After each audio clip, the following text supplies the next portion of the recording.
दोस्तों नमस्कार, राजेंद्र द्विवेदी, evidentmedia.com। तो मैं मतदाता सूची को लेकर बहुत विवाद चल रहा है।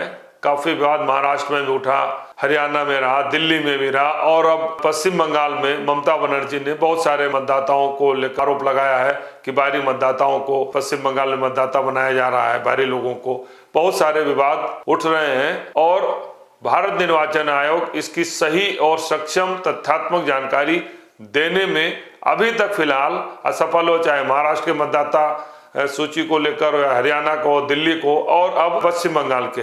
मेरा एक कहना है कि एक देश एक चुनाव की चर्चा हो रही है। सबसे पहले भारत निर्वाचन आयोग भारत सरकार को एक देश एक मतदाता सूची तो बना ले। आज की तारीख में अगर चुनाव होते हैं तो सांसद का मतदाता सूची अलग, विधानसभा की मतदाता सूची अलग, पंचायत की मतदाता सूची अलग और शहरी निकाय की मतदाता सूची अलग, 4 मतदाता सूची बनती है। और सबसे इंटरेस्टिंग यह है कि अगर कुछ महीने पहले पंचायत प्रधानी क्षेत्र मतलब जो ब्लॉक प्रमुख चुनाव हुए हैं और उसके थोड़े 4 महीना 6 महीने बाद विधानसभा चुनाव होते हैं, लोकसभा चुनाव होते हैं, तो मतदाताओं में काफी अंतर पाया जाता है। यही स्थिति लोकल बॉडी में शहरी निकाय के मतदाता सूची को और लोकसभा या विधानसभा चुनाव में मतदाता सूची फर्क पड़ जाता है। ऐसा क्यों? एक मतदाता सूची क्यों नहीं बना सकती? और 4 मतदाता सूची बनने से 4 गुना पैसा खर्च होता है, मैन पावर लगता है, समय बर्बाद होता है और विवाद खड़े होते हैं। अब इसमें 2 मतदाता सूची का जो आधार है, राज्य निर्वाचन आयोग चुनाव कराता है, जिसमें पंचायत का और निकाय का राज्य निर्वाचन चुनाव कराता है, लोकसभा और विधानसभा का भारत निर्वाचन आयोग चुनाव कराता है।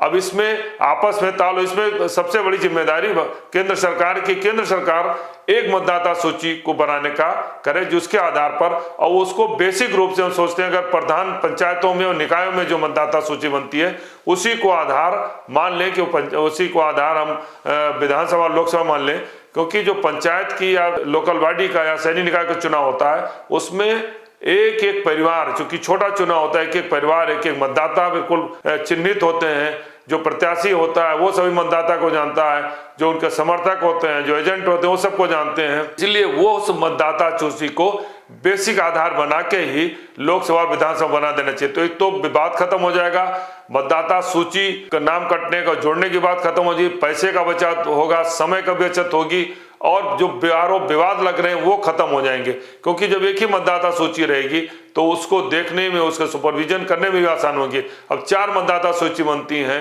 और उसको हर चुनाव में अलग अलग देखना पड़ता है। ये बहुत ही चिंता का विषय, दुर्भाग्यपूर्ण है। और जो विवाद उठ रहे हैं वो इसीलिए उठ रहे हैं। इसलिए सबसे पहले एक देश एक चुनाव कराने की जो दृढ़ प्रतिज्ञा लेकर या जो भारत सरकार तैयारी कर रही है, भारत निर्वाचन इसके लिए तैयारी कर रहा है, उसको पहले एक मतदाता सूची बना करके पहला प्रयोग करना चाहिए। मेरा अपना मानना है अगर एक मतदाता सूची बन जाएगी तो बहुत सारे विवाद खत्म हो जाएंगे, क्योंकि वो मतदाता सूची सबसे ऑथेंटिक होगी, सही होगी। इसलिए एक देश एक चुनाव कराने के पहले इसी चुनाव में जो चुनाव आने आ रहे हैं, अभी पंचायतों के चुनाव हो गए, शहरी निकाय के चुनाव हो रहे हैं, विधानसभा के चुनाव हो रहा है, कम से कम एक मतदाता सूची बनाने का संवैधानिक संशोधन भारत सरकार को करके इसमें किसी को कोई विवाद नहीं होगा, किसी भी दल का कोई विवाद नहीं है, किसी पार्टी विवाद नहीं, किसी प्रत्याशी विवाद नहीं, और सबके लिए सहूलियतें हो जाएंगी।